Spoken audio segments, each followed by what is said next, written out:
Hello, everyone, and thank you for joining us on today's webinar, What's on the Other Side? L&D and the Impact of the COVID-19 Pandemic, with David Wentworth, Principal Learning Analyst at Brandon Hall Group, and Samantha Lang, Content Director at SAP Litmos. Samantha joined SAP via its acquisition of Calidus Cloud in 2018, following Calidus Cloud's 2014 acquisition of ClickTools, where she'd served since 2012. Samantha has contributed to B2B software marketing teams for nearly 20 years, specializing in messaging, content creation, branding, and creative strategy. She holds a BA in English from Fordham University and an MFA in creative writing from American University. I would like to extend a thank you to SAP Litmos for sponsoring today's webinar. SAP Litmos solutions are the future of rapidly implemented training for the customer-focused enterprise.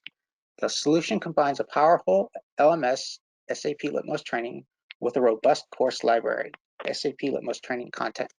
It enables targeted learning, boosts employee experience and loyalty, and protects the brand by keeping the organization compliant.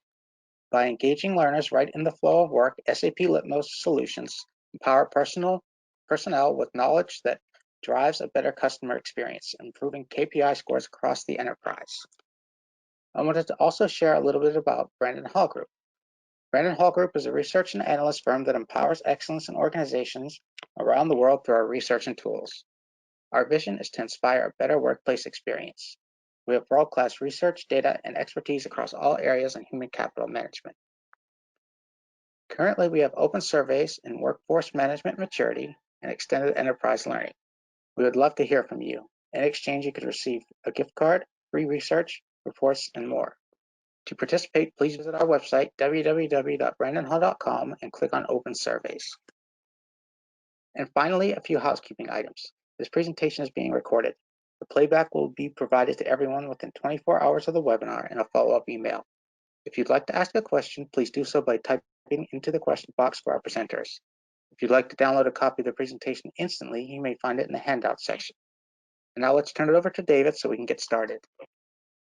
Great. Thanks, Danny, and welcome everybody, and thanks for joining Sam and myself today as we talk through some of the things that have been going on as a lot of organizations are dealing with this transition to a new way of working and trying to look ahead to the future and see if we can't figure out where things are headed, at least from an L&D perspective.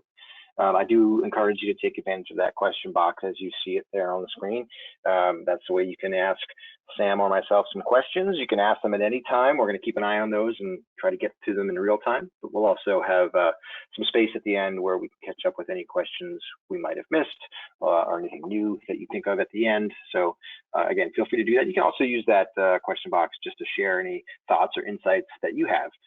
Doesn't have to be a question. We're going to keep an eye on those. But yeah, thank you for that. And speaking of questions, what I would like to do is kick us off with a question, just get a sense from the audience. I'm going to launch this poll and let me get the right one. And just let us know, where are you today? Are you working in your office?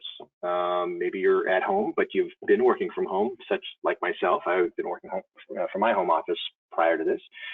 Maybe your organization has said, hey, look, everybody, we're going to work from home during this, and why don't you do that? Or maybe the state and local government has directed you to work from home and your organization is complying with that. As time has worn on, I realize we probably should have added another one in here if you want to put this in the question box as a response that you were working from home and now you're back in the office. Maybe you had been through this already. An interesting new twist on that, but just to get a sense of what's going on, we've got, nearly 3/4 of the folks have participated. So I'm going to share this with them so everybody can see. And so look at that, Sam. We've got, we still have 7% of the people in the office, but 28% are working at home as they always have. But the largest group, 61%, directed by the organization to work from home. So, that's sort of the new reality, right? I mean, Sam, where are you today? I'm at home as I was prior to, if I were able to vote, which I wasn't as a panelist, I would have been in the at home as I was prior to coronavirus category. Right. Yep. It doesn't surprise me though to see that we're still at 61% of folks being at home. Yeah. Yeah, and that's really the crux of what we're looking at right now, right? This is the shift that has dramatically changed how organizations are operating. I know there's sort of the economic and business side of things, of course, but closer to home is this dramatic shift of what do we do now that people aren't coming into the office. So just to show you what we found in our research, and since early March, we have been paying attention to this, this coronavirus epidemic via our surveys. We've been running various surveys trying to see where people are and what's happening. And so that's a lot of the data that we're going to share with you is some of what we've been collecting over these past few months. And so this most recent study, we asked companies, and this is as of just a couple of weeks ago, we were trying to find out how much of the workforce was working remotely prior to all this, how much of the workforce is working remotely during this, and then what do you expect to happen once these stay-at-home orders, lockdowns, quarantines, whatever you might want to call them, are eased. What do you think will happen with the workforce? And what we're seeing is it's definitely a type of a pendulum swing where obviously there wasn't a whole lot of remote work. Only 8% of companies said that anywhere from half to 3/4 of their workforce was remote, and 7% more than 3/4. And then when you get into the meat of this pandemic, and you can see here, you've got 75% of companies saying at least half of the workforce is working from home. And we have to understand there's a lot of organizations in these studies that the workers can't work from home. The work itself, it's stores, restaurants, what have you, those that are allowed to remain open. But then as we get out of the pandemic, the pendulum will swing back, but not all the way back to the beginning, right? So what we're going to see is, as people like to call the new normal or what have you, there will be a significantly larger group of remote workers in the workforce moving forward. And that's just something that companies are going to have to wrap their heads around. And what we're seeing is, prior to this, I think I've talked to organizations, you've probably seen some in the news that have come out and said, look, we don't believe in work from home, right? We want people in the office. So the only way to run a business to have people together where they can collaborate and what have you. But then, their hands are forced where, okay, now people have to work from home. And I think a lot of organizations are recognizing that maybe it's not so bad. They're starting to see that people can be productive from home. Once everyone figures out how to approach it, work is still getting done. People are staying connected. And in fact, some organizations are saying, well, maybe we're able to recognize some cost savings here if we don't have to run an entire office for everyone, if everyone can work remotely. So that's what we're prepared to look for, is a future where there are more remote workers than there were prior to this happening. And that's a guarantee. The question is just how much more, but it should be a pretty significant chunk. So, that's one of the things that's driving all this, but there's a lot more going on. And, just to get a sense of what organizations, it's on their minds, what they're thinking about, what's concerning them. We asked, what are the most important business transitions as we move from where we are today, which is basically a sort of lockdown, stay at home type of environment. And once we transition out of that to whatever is next, what are the most important things? And the biggest thing that organizations say is they need to sustain strong communications. They want to be clear and strident in their organizational mission and business conditions, let everyone know what's going on. That's important. And then the next big thing, obviously, is they're trying to shape a safe return to work strategy. Like, how do we do this in the right way so that when these orders are lifted, we still do it in a way that we're paying attention to what's working, what matters for where we are. Different parts of the world, different parts of this country are all being affected differently. So the strategy definitely highly depends on that. And of course, the number 3 one is meeting customers' needs, right? So, customers are curious to know what's the new normal, how does your business operate, how do we interact? So making sure the companies stay on top of that. And then you can see some of the rest. There's a lot here, managing the change, figuring out who does come back, right? So that's a big one. 74% say that's an important transition to figure out who's coming back. Monitoring everyone's health. Look at some of these others. There's 62% say creating policies related to employees who are afraid to return to on-site work. And I don't want, the word afraid maybe has a pejorative sense to it. We're just concerned enough that maybe they're not ready to come back into an office full of people. Maybe you've got some, immunodeficient folks at home they're worried about, and they don't want to expose themselves right away. So there's a lot going on, a lot on the plate of things that organizations are trying to figure out. If you look up at the top right corner, 56%, figuring out how do we upskill and reskill. What are the priorities there based on what our business looks like on the way out of this? Do we need to change things? Are there different roles? Do people need different skills or better skills or new skills? And what are those and how do we deliver those? And this obviously as L&D professionals, that's one of the biggest things that we need to focus on. Okay, so I have a similar set of data here. And this is focused more on just what are the most important people functions in an organization as we transition. And again, these are all percentages of companies that have rated their responses on a 4 or 5 on a 5-point scale of importance, right? So the biggest one, they want to be able to assess and foster the well-being of their employees. And then after that, being able to foster an inclusive workplace, especially given that, it's a different dynamic now that a lot of people are going to remain remote. Of course, and assessing and driving employee engagement, figuring out where is the engagement level now that we're on our way out of this, when we are, and how do we drive that and keep it up or improve it, keep it moving forward. And then you can see some of these others, workforce planning. I think for us today, what we're talking about, I think some of the ones that we're looking at here, 64%, nearly 2/3 say it's important that we figure out what the learning and training priorities are moving forward. What do we need to focus on? How do we deliver those in adequate sessions and hours, whatever the mechanic or the metric is as we move forward? How do we deliver that if we have either an entirely remote workforce or some sort of blend, some hybrid as we move forward? How do we make sure that everyone's getting what they need? And then, of course, creating learning content in a timely fashion. Now, creating learning content has always been a challenge and an issue, and organizations have focused on it. But in this environment where we've had to transition rapidly from ILT to something else, anything else, organizations are trying to figure out how do we do that quickly, but still do it well, right? We don't want to do it fast for speed's sake.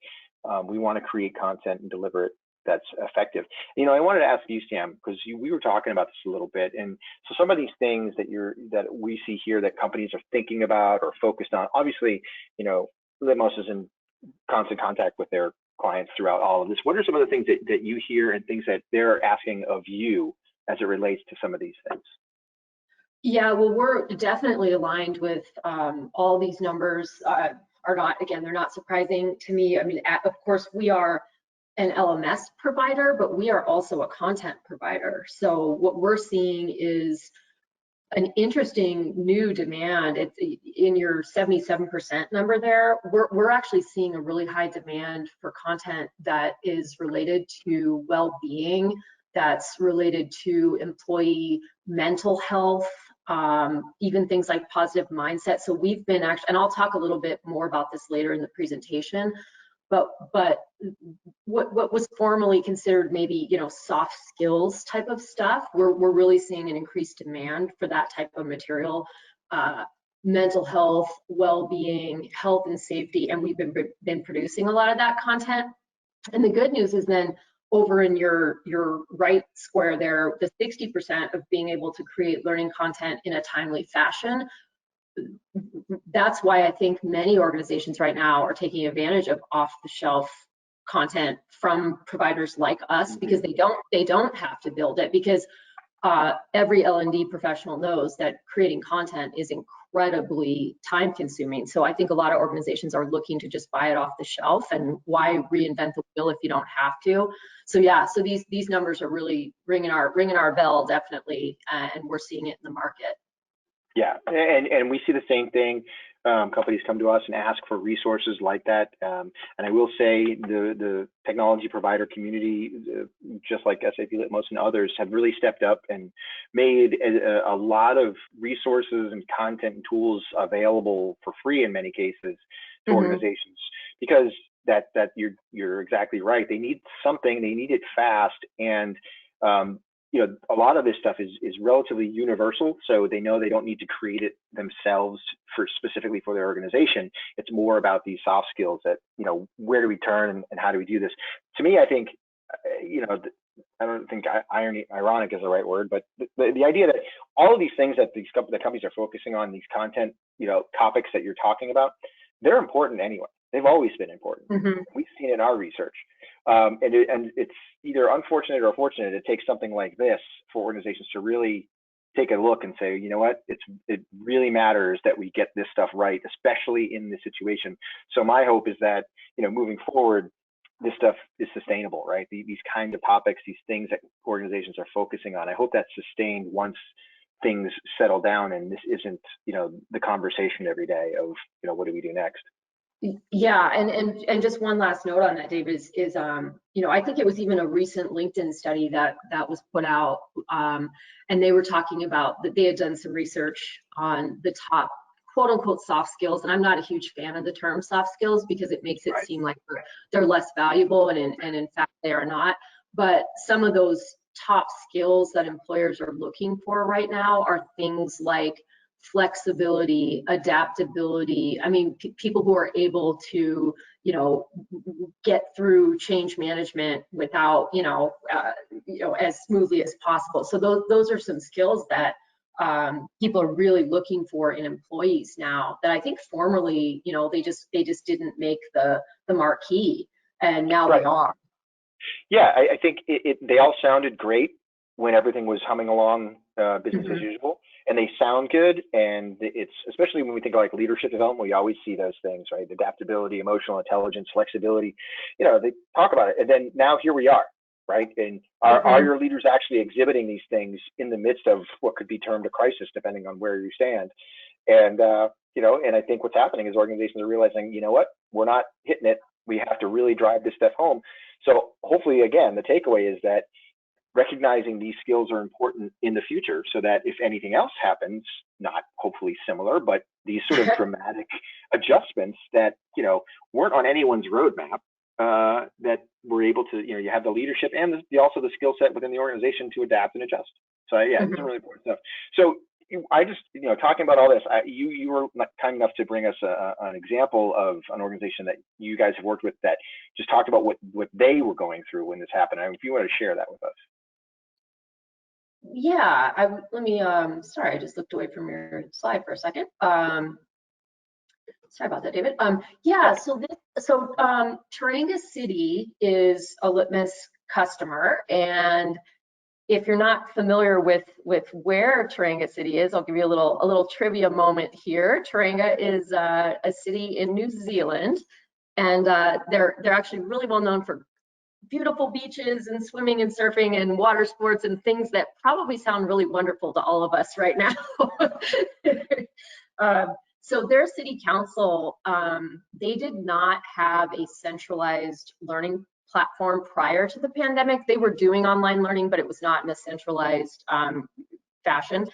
So they quickly, when they realized that they were going to have to start training all of their people remotely, they made a quick pivot over to Litmos. They worked with our team, and this is a really remarkable case study in the sense that they actually rolled out their first courses to nearly 1,000 employees in the span of 2 weeks, if you can wrap your brain around that. Yeah, so within 2 weeks, they were able to get up and running, fully implemented, and it's just a great example of how, if the focus is there and the intention is there, that organizations actually can go from, a traditional model, as it says in the quote, from a traditional classroom-based training model to make a really quick switch and get over to an entirely cloud-based e-learning platform in 2 weeks. Wow, yeah. And in the handout that's of these slides in the handout section, and we'll also send it out when this is over as well. Folks will be able to click and see this full case study, correct? If they want to take a look at the details, yeah. So if you want the full details, and I would say, given that these folks are in New Zealand, as a nation, they seem to get the hang of this thing pretty quickly. Another reason maybe to take a look at what the city of Tauranga was doing. So thank you for sharing that one. So let's just come back to you guys again real quick, and we'll ask another question. I'm curious to know, prior to this, prior to when the word came down that people were going to be working from home, about how much of your learning at your company was instructor-led training, classroom, face-to-face training, just to get a sense of, what the prior state was and maybe what folks are dealing with as we go through this. And I'm going to share, obviously, our research in this area, but I'm curious to know what it looks like from the perspective of folks on the line. I got about half of you participated. Yeah, let's see, let's give it another minute. Yeah, and I'll ask you actually, Sam, I know that, that's the big thing, right, is that you've got probably a lot of client organizations that come to SAP Litmos and say, hey, X chunk of our learning was ILT. We delivered all of the e-learning through you guys. How do we upscale what we're doing now that we're not doing as much ILT? I think you're probably having a lot of those conversations. Yeah, we certainly are. And as probably everyone on this meeting today knows, it's not as simple as just, you don't just flip a switch and translate ILT to E. It's not as easy as, it's not okay, let's just load that up Right. as an e-learning course. And so we definitely work with a lot of clients in more of the nuances of how do you transition from and you have much more insight than I do on that, Dave. Of that you can't just say, okay, let's take this course that we used to do live, and now we're just going to take those slides and we're going to load them into the learning management system. So I'd be curious about your research on that as well. Yeah. But we are certainly seeing a great deal of that right now as organizations do struggle with that. Yep, of course. And so we're seeing here that you've got an environment here where only 4% of the folks that participate in this little survey here say that they don't do any ILT, and so the rest, 96% of you have been doing at least some of it. And you can see here 40% say most of our training is ILT. So obviously, yeah, so a lot of ILT. Here's the thing, that is actually not very far off from what we see, and we've seen year over year over year. We do this research all the time, and most recently, right? Look at that, right on the nose. This is right out of our research. 96% of companies deliver ILT to some degree or another. That's exactly reflective of the group here on the phone. I swear I didn't plan that. But what we see though is that not only do they do it to some degree, for as long as we've been asking this question in the survey, ILT has been the #1 way that companies deliver learning, and actually by a pretty wide margin. So it's the most commonly used. And then, despite all of the talk over the last few years of all technologies and experience and this and that, I think the idea is not that that ILT should ever go away, despite the fact that in the current environment we can't do it. I think the idea is that it's giving us an opportunity to rethink how we do it. But I know that it will definitely come back, and hopefully we'll figure a way to do it even better in the future. But it's always been the cornerstone of learning, right? Is this ILT experience. So and David, just a quick point on that. I'm always actually shocked by that stat, and I've seen that number from your research, or similar numbers from your research in the past, and it always surprises me that the number is still that high. Now, of course, I'm entirely biased, being someone who works in for an e-learning technology, but it is still surprising to me that number remains that high. Yeah. And I think that, and I say this when I do a lot of speaking at different events, or used to when we had them. And, I always say I don't imagine in my lifetime there's going to be some sort of technology that can actually recreate the essence of being in the same room with other people. I know we have all the virtual technologies to, make some sort of facsimile of a virtual event. You're still not there in the room. And, the fact of the matter is I'm giving these discussions at live events usually. And, we're still having them. We were still having them prior to this. So there's an important role that they play. I think that they just, companies need to figure out what that is. And this, I think, I tried to look at this situation as an opportunity to maybe not rely on them solely and so heavily, and to start to discover benefits of a much more blended approach and what these other technologies can do for your organization in addition to ILT. And I think that's really the takeaway story, is that companies are going to, because they're being forced to explore new avenues, they're going to recognize and realize the benefits that, you know, our research and your organization have been maybe yelling about for years now. Yep. So, but here's the thing, in this question that we're looking at the results here, is we ask companies, how ready from a technology standpoint is your company for a remote workforce?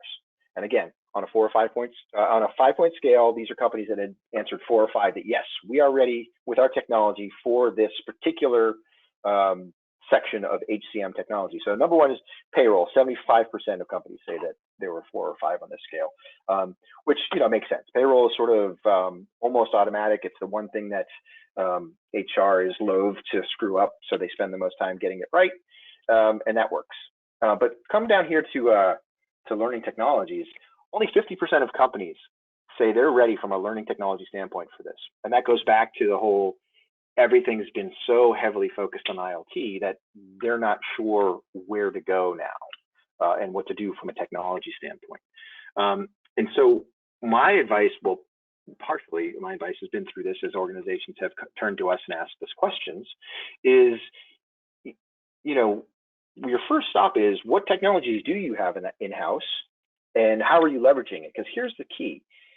Chances are when you bought or selected those technologies, you went through the whole selection process and you did your due diligence and you used use cases to figure out if this technology was right for you. I guarantee you a year ago, this was not one of your use cases for that technology.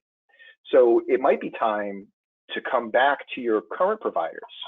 It's not a question of, all right, I have to immediately go out and buy all this new technology. Figure out what you have in-house. Go back to those providers and say, hey, look, we were used to do this.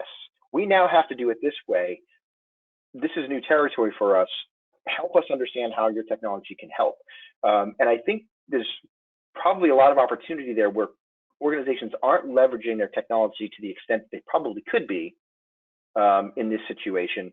And because that process is so in their rearview mirror, they're not thinking about coming back to the provider and saying, hey, let's start over. Help walk me through this. How do we use this? And so, you know, as I turn to you, Sam, for another example of an organization, you know, going through this sort of thing, can you maybe talk a little bit about, from like a provider perspective, on what I was talking about, you know, current clients coming to their providers and looking for information or guidance? Yeah, and you know, again, I have to admit, I'm a little surprised at that 50% number. That number seems very low to me, that only for 50% of companies were ready for remote work.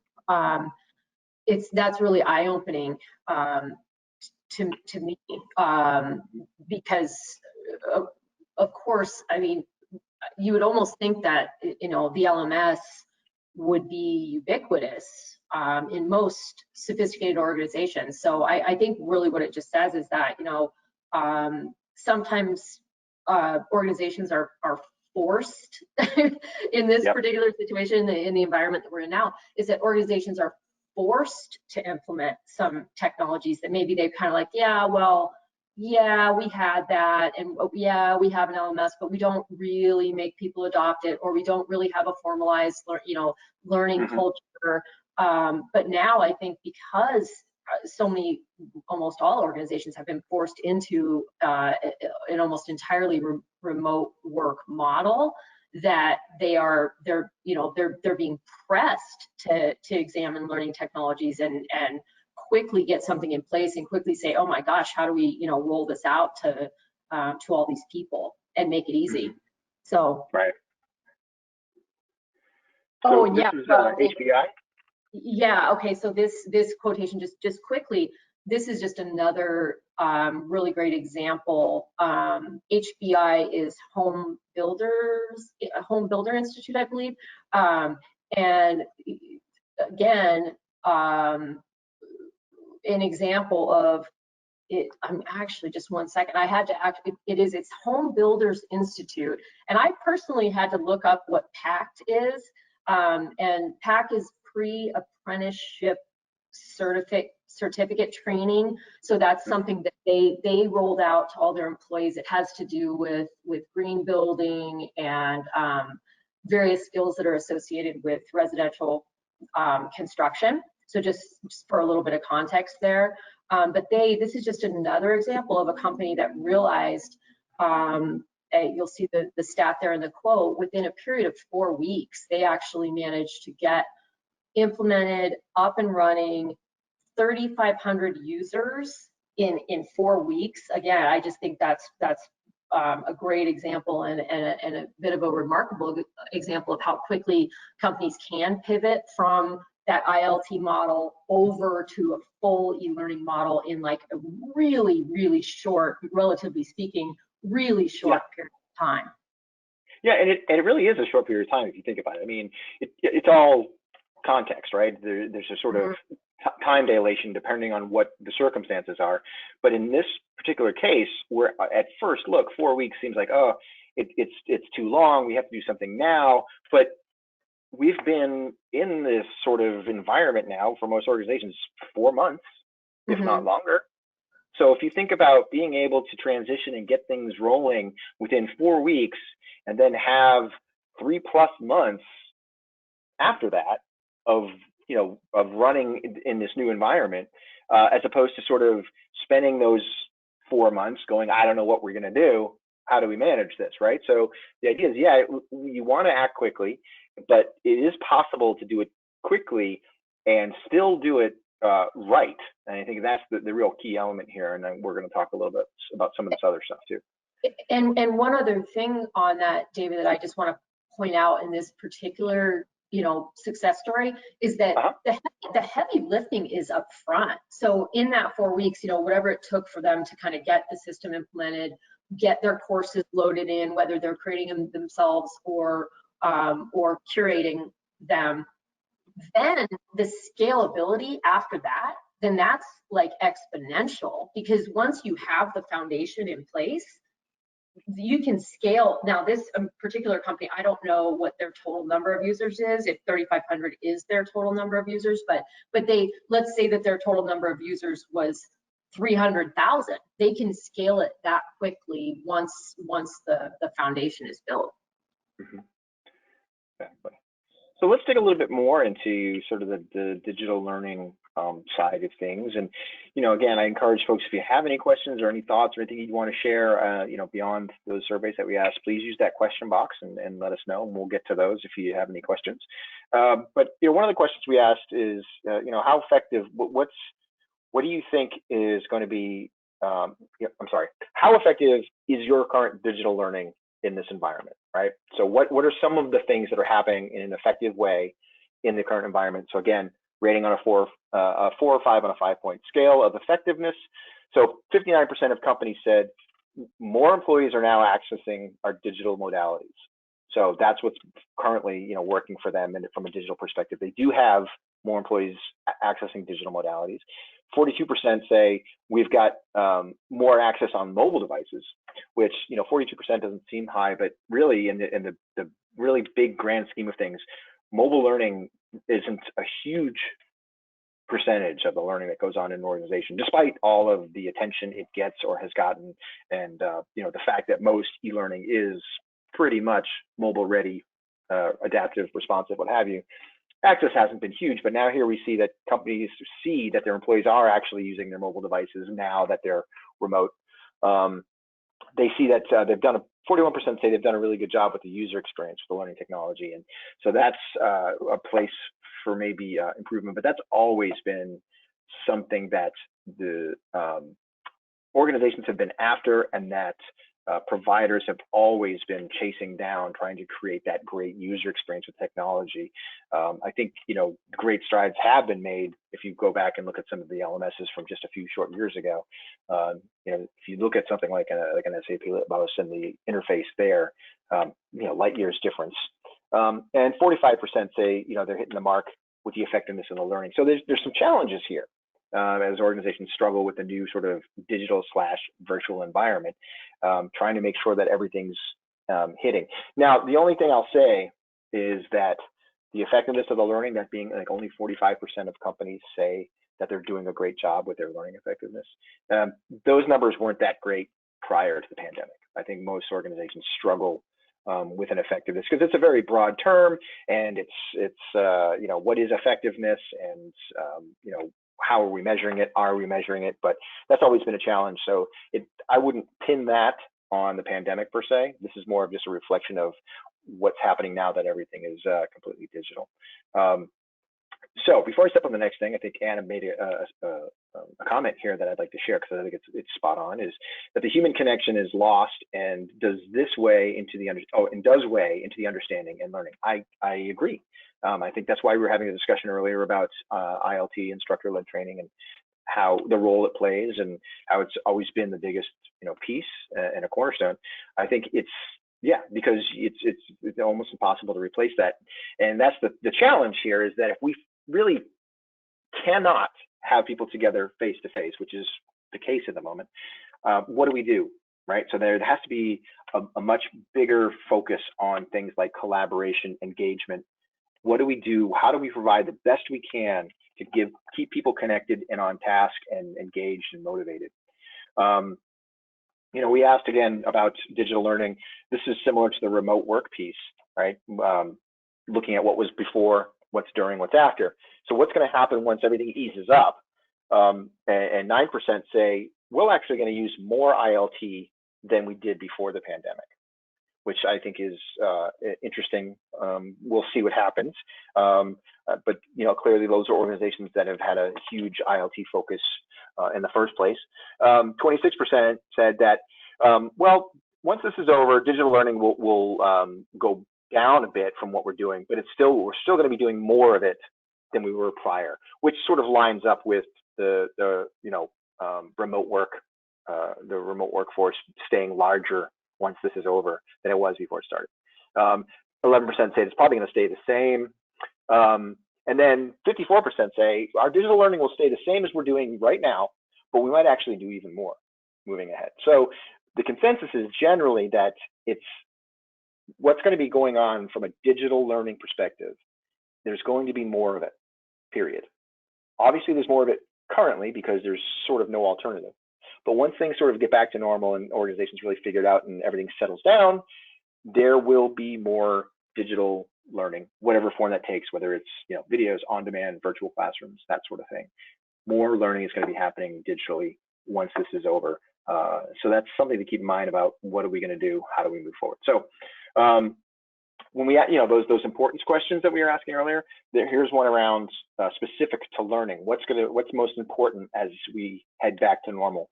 So 71% of companies said that training for what we need right now, those skills, that's the most important thing. Similar, 71%, we need to develop those existing leaders. And that goes back to what we were talking about earlier, Sam, about those skills that companies are looking for in their leadership. You know, I think when we looked at that study for leadership in this environment, emotional intelligence and adaptability were like the top skills for leaders. And so you can see here, emotional intelligence is key. And that's not just for leadership, right? Yep. That's all around. And that was the study, Dave, the study that I was referring to, that I believe was a LinkedIn study, it was actually around EI. EI was the specific, emotional intelligence was the specific sort of group of skills under which those things like adaptability, flexibility, you know, ability to handle change, those were grouped under the EI category. Yeah, so I think what happens here is everything remains relatively important. I mean, everything on this list is above 50% of companies rating it a 4 or a 5. Compliance training being down near the bottom. I think that's only because you know, that's something that tends to stay pretty steady and is relatively automatic with a lot of organizations. I think you see a thing like coping skills at 61%. You know, obviously prior to this, that would have not even been on a list, but it's now important for organizations to figure out how do we help people cope through this. I think what's interesting too is diversity and inclusion, which has always been important, well, at least in recent years, as far as you know, a human capital concept. It's really come to the head during this. I think we're seeing it in our research and when we talk to organizations, how important of a topic that is in this environment. Where you might at first glance think, well, that's not important because we need to focus on how we manage the business and how we move forward given the economic, environment. But actually, most organizations that we speak to say this is really important for us to figure out now, especially if we haven't figured it out before. And so there's a lot of diversity and inclusion work going on during this, which I find encouraging. But the next thing I want to sort of talk about is, I think it's the sort of nuts and bolts piece, right? Is we ask companies, what's your go-to tool then if you're converting your instructor-led in-person training, right? So if you can't do that anymore, what are you going to do? And like I said, we started this study in March. And so these orange results are from data we pulled down on April 1st. And then the blue is data we pulled down in the last week or so. And I think what is interesting, you look here, right out of the gate, the number two things, 1 and 2, were webinars and conference calls were the things that people were going to. And if you think about it, it's like what Sam was describing earlier. It's the whole, okay, we've got this content. It was going to be somebody standing on a stage clicking through slides anyway. Let's just throw the slides into a virtual, meeting space, and the instructor can click through them. Or worse yet, 81%, let's just get on a phone call with no visuals and we'll talk through it. So as Sam was mentioning, and I think it's clear to most folks, a live event and a live classroom and a virtual classroom are two completely different animals. And many an instructor has found that they maybe have a fantastic skill set in one environment and not so much in the other. They don't translate one-to-one. It's a very different set of skills to deliver a virtual session versus an in-person session, and not everyone has both. And so I'm encouraged by the shift in these numbers, that we saw conference calls drop way up. We saw video learning go way up. Like, hey, we can take a lot of these concepts that we've been giving people, just put them into videos, make them on demand. We can get that information out and put it across. Even VILT dropped, which again, you would think these virtual instructor-led classrooms, it's the digital to analog, right? We just make it virtual, but it doesn't work to just move stuff over from one medium to the other. There's a whole lot more that goes into it. And as Anna was mentioning in her comment, when you remove that in-person human connection from an ILT and then put it digitally, you've got to make up for it somehow, because it's a huge piece of the interaction, the engagement of being in a live training session. I mean, once your folks aren't in the same room, that built-in inherent engagement is gone. Right now, you've got this whole other thing to deal with. So it's nice to see that as the weeks have progressed, companies are using a lot more different tools. They're breaking up all the material that might have gone into an ILT session, and they're saying, okay, we can do this with a video, but then I can put the rest of this in this e-learning module we have, and you can see the flip-flop on e-learning modules. Let's drop in a bunch of little micro-learning things to follow up and keep people refreshed, keep them engaged, give them something to look at throughout their day while they're in the home office. I mean, and look, games and simulations have always been a small piece of learning. As long as we've been measuring it, it's been growing slowly. But look at the jump there, where look, if we can, let's engage people, give them a game to do, something in simulation. Let's immerse them in this learning. Anything to drive that engagement. So you can see the challenges here. The changes here as we move forward. And I think this points to things moving in the right direction. And to me, what it's all about, what's important is a focus on the future. It isn't about solving your problems right now, which obviously we want to do, but the challenge for learning is we have to do this in a way that's sustainable, because if you just simply took all of your ILT learning and threw it in a virtual classroom, the return on investment is going to be low. The engagement is going to be low. The output, the results are going to be poor. And then what's going to happen is, when things start to come back to normal, everyone's going to look at those results and go, yeah, this digital virtual stuff didn't work, so let's not do it anymore. So the idea is, how do we do it in a way that's that works? So I just want to make sure I have Melody's question here. So the study started in March, pulled the results in April, and then the last week So what happened is we asked the question in March, mid to late March, and so that's what the orange ones are, okay, is our results as of April 1st, and then the blue is now, which meaning the last week or so. So just the difference and timing. So if that wasn't clear for everybody else either, just want to make sure that was clear. Again, this is all in the handout. That's in your handout section. If you want to grab the slides, you can grab them there. We'll also send out a link so you can have them and you can look at them when you like. All right, so Sam, anything you wanted to share, I'm sorry, before I jump into some strategy stuff about this conversion? Does this sort of line up with some of the conversations you guys are having? Yeah, I mean, I'm obviously very encouraged by that 71% v 37% number. That's good to see. But I think it does tie back to a slide that you showed before that was talking about the effectiveness of learning, and that the effectiveness of learning was only scored at 45%. So, how basically I think the challenge or the big question for everybody on the meeting is, how do you use a combination of these things in order to ultimately just get that effectiveness of learning number up? So, I mean, that's really my takeaway from this is they could use any combination of these things. Of course, they overlap. I mean, micro learning can be part of, I mean, these things they're separate buckets here, but in reality, video learning is also part of e-learning, and micro learning is part of e-learning, and so social tools are often built into LMS platforms and all that type of stuff. So I think the real takeaway is, how do you use the right combination of these things to increase learning effectiveness? Yeah, absolutely. And again, this isn't about using digital because you have to, and it's the most convenient tool. We've been doing this research for years prior to this ever happening, and that shows the effectiveness of these tools. The micro learning, the social collaboration tools, they work. It's not just. And I forgot to say, probably one of the most important ones there is gamification. Like in a platform like Litmos, we obviously have, well, maybe not obviously to everyone on the call today, but hopefully we have some Litmos customers with us, and we have a great gamification piece built into the platform. So that's, again, some of these, quite a few of these things overlap. Exactly. So this is just some strategy ideas that we wanted to share based on the conversations that we've been having with organizations through all of this. And it covers a lot of different ground, not just L&D, but I think it's important for everyone because it's all interrelated.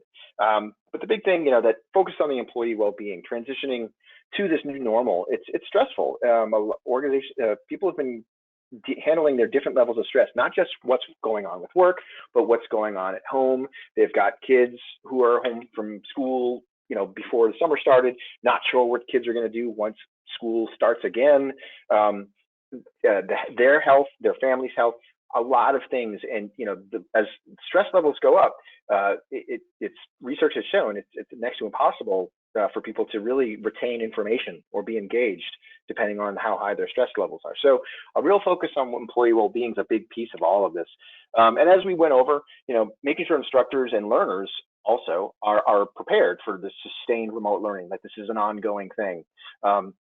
So, making sure that the instructors have the skill set necessary to deliver in a virtual environment and understand how the technology works so that they can engage their employees and they can their learners and do this, and that learners are comfortable and set with the tools and the platforms. If someone's not been accustomed to being in a digital environment, the first half of any sort of experience is going to be spent getting familiar with the layout and the technology. So making sure that everyone's up to speed and has what they need. And it's, of course, mentioning the stress here in the third one, focusing on training critical skills, just making sure that we're focusing on the critical skills, right? So we're not, in the past, we were competing with the ever busy employee, right? Busy and distracted. Well, now they're busier and just more distracted than ever. So we really have to focus on what's critical at the moment before we move forward. So those are some of the short-term things. Some of the longer-term things, right, is for an organization is to get into this growth mindset. And we've done a lot of work here at Brandon Hall Group in different places about this idea of the growth mindset, but just a little bit on it here. The most basic abilities can be developed, right? We can use dedication and hard work to grow, that everybody in the organization can grow, so the organization itself can grow. But getting the organization into a growth mindset, it's sort of an extension, a growth of a learning culture, but sort of applying it to the organization as a whole. The other piece is the team mindset. And again, critical in this environment. You know, making sure people feel like they're part of the team if they're now working at home and they feel isolated. How do we, if you can create this team mindset so that people still feel as though they're part of a team, that works for the workplace, it works for learning, it helps. And so, you know, the mindset of we can do it better together and we will do it better together. So an extension of that, invest in team development. So, you know, people work in teams on a daily basis. So it makes sense that as they learn, maybe they should be learning in teams as well. It helps learn how to solve problems in a team environment. So team development is a huge thing. Then team leadership, how do you lead a team? People should be able to do both. Should be able to lead a team, be a part of a team, and do those things interchangeably. And it helps make the organization far more flexible and it's easier to adapt to things like what's happening now if you have that kind of fluidity in the organization. Last couple, you know, the big one, building learning agility, right? So that willingness and ability to learn from your experience and then apply that as things move forward. So, you know, learning how to learn, I think it's a key element. I think a lot of organizations have tried to hire for that as best as possible, but I think it's something that shouldn't just be forgotten at that point. I think part of the learning functions role is not only to, you know, it isn't just to train people. It's not just to deliver learning, but they should also, you know, part of that growth mindset, that learning culture is helping people learn how to learn. And then of course, the building digital skills so that when we are in something, an environment like that, like this, people don't feel like they're lost at sea. You know, digital isn't going away. You know, most organizations are in the throes of some form of digital transformation of one degree or another. So it's important that we get learners and employees up to speed. I mean, you know, that's a big thing for learning. This digital transformation environment is that learning can't be at the back of that train. They can't wait for the organization to digitally transform and then say, okay, let's go. Learning has to be at the very front because you're the group that's going to make sure that people have the skills and know the behaviors and are delivering the performance required to get the organization through a digital transformation. It's not as simple as buying technology and replacing paper and pens. It's about pushing people forward. Learning has to be at the forefront of that digital transformation. So we do have a couple of questions or comments I want to get to, but you know, we were talking about providers stepping up with content and resources, and so I wanted Sam to share what she's got available if people want to take a look at some of this stuff. Yeah, so we just as a service to the kind of the broader community, we actually created this thing, which is the new Adaptivity Academy.